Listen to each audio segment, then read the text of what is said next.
Hi, Dave Dickinson with Bankers Compliance Consulting, and I want to talk to you about Truth in Savings Act and Reg DD. More specifically, I want to talk about annual percentage yield.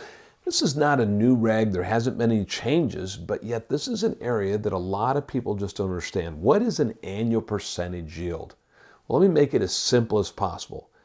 It's the interest rate in correlation to the compounding frequency. It's not really quite times, but it's in correlation to, meaning if you have annual compounding, and we got to do an annual percentage yield, then our APY would be equal to the interest rate.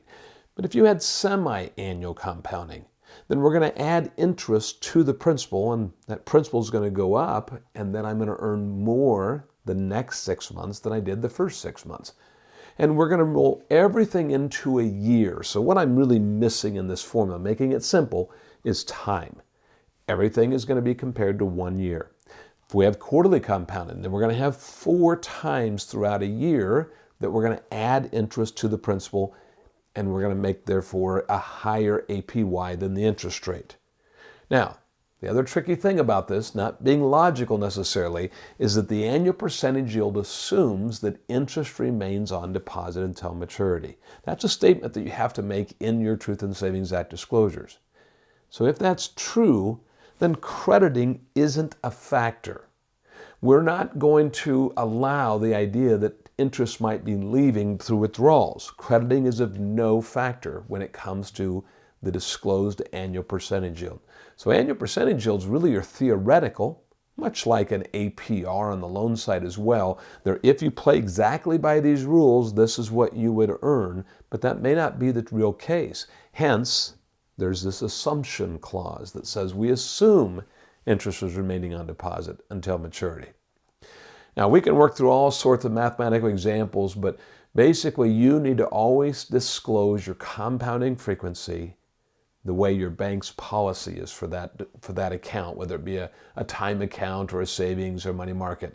If the customer says, yeah, but I'm going to withdraw interest, you don't care.